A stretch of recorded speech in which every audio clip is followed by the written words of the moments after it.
Magandang araw mga kaibigan. Bigyan natin ng reaction, opinion itong post ng Masang Pilipino.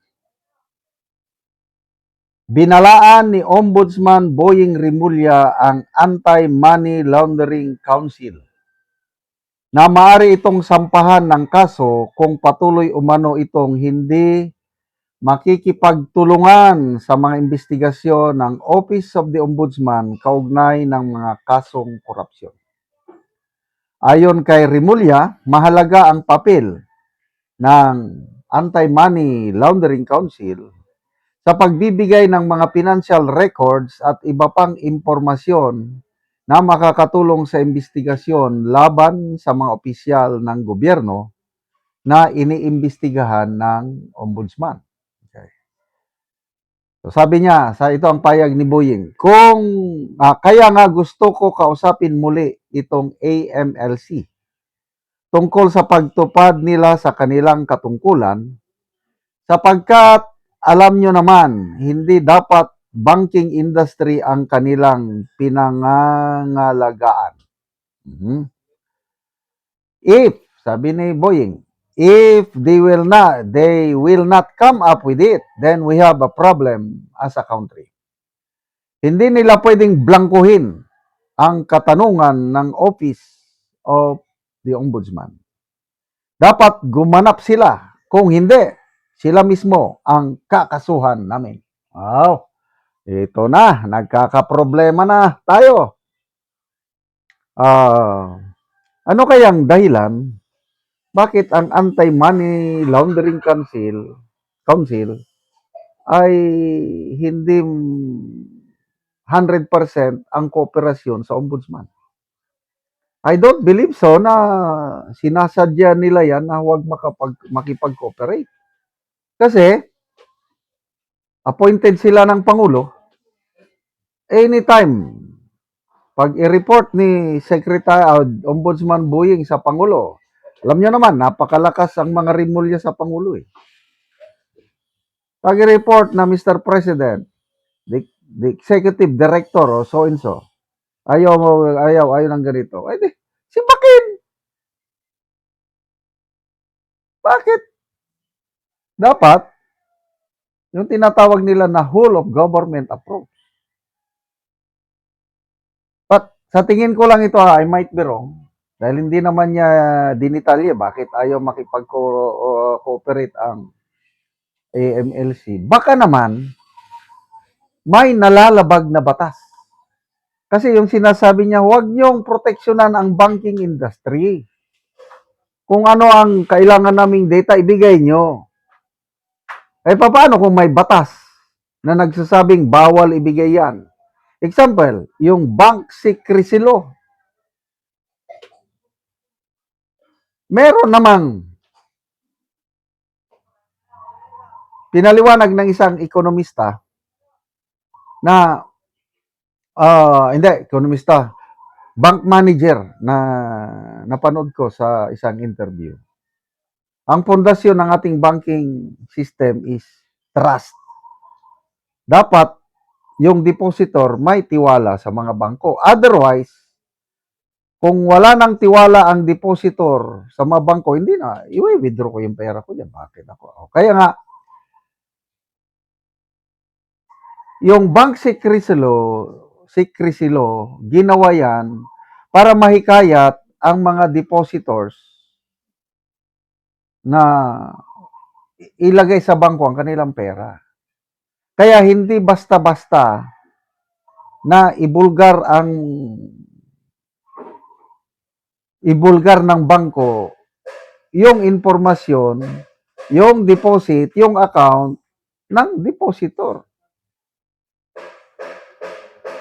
Baka ito ang problema ng AMLC na hindi susunod sa kagustuhan ng ano. Dapat kasi yan, sa natatandaan ko, may 4 exemptions lang na yung bangko dapat ibigay niya yung detalye ng bank account ng isang tao o isang depositor. Number 1, kung may pinirmahang waiver ng depositor. Ako yung may-ari ng account, Pag may pinirma akong waiver na, sige, ilabas nyo. Wala akong tinatago. Bigyan nyo kahit kanino. Yun, pwede. Kung walang waiver yung depositor, mahirapan ang AMLC. Pangalawa, kung impeachment case. Kagaya itong nangyayari kina BP Sara ngayon. Pag umabot na sa trial, ang impeachment case ni BP Sara, yun. Pag ang impeachment court nag-decide, ilabas nyo ang mga bank records ni BP Sara, talagang mapipilitan ng mga bangko na ilalabas nila kasi ano yan, exemption yan sa impeachment trial. Kaya lang ngayon, yung Committee on Justice pa lang, hindi pa yun ang trial. Probable cause pa lang yun, kaya hindi nila mapipilit ang bangko na mag-release ng bank records ni BP Sara. Yun ang pagkakaintindi ko. Ano pa? Kung yung reklamo mismo tungkol sa example, graft in corruption ang naikaso sa akin. At ang korte magsabi na ilabas nyo ang bank records ni Johnny Macanas dahil meron siyang kasong graft in corruption para makita kung kung nga, ayan. So, basta, kung tungkol na, may kwan na sa korte, yon. Papaano kung hindi yan? Basta lang. Si taong ito, bigay mo ang bank records. Hindi naman nag-fall dito sa apat na exemption. So, mahihirapan yung AMLC.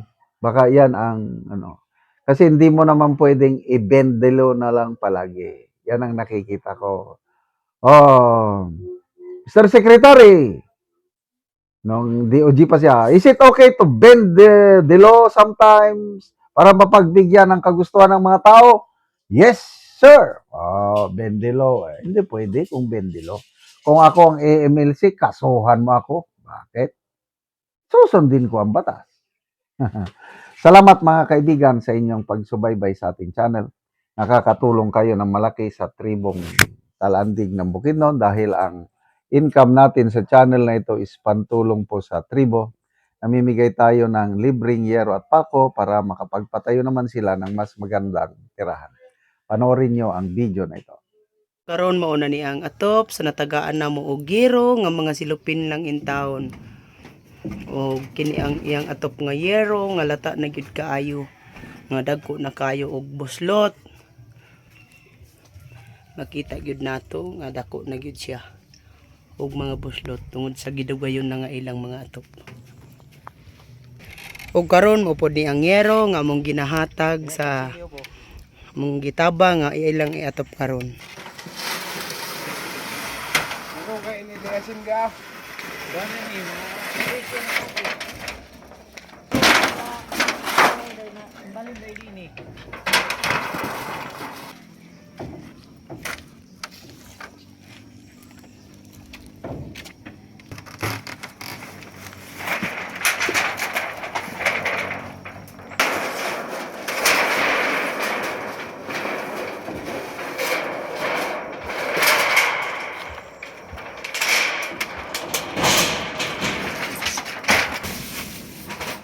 Buyudan o diyan.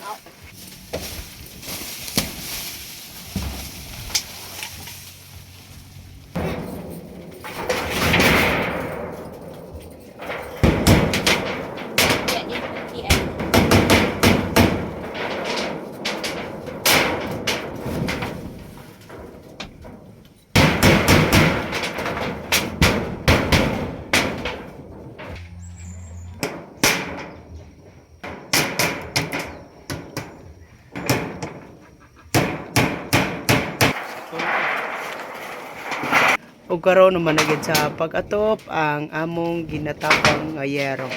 So na pulihan na gyud tong ilang mga atop ganina. Naghatag og sin og salamat pud sa Ginoo nga dili na sad mi maulanan kay natagaan nami og sin. So pila na dayto ka tuig ang inyong atop nga gaulanan na og mga buslot na? 13 na ka tuig ang among atop. So 13 na ka tuig. So dugay na gyud. Oo. Oo. So, salamat kaayo. Salamat sad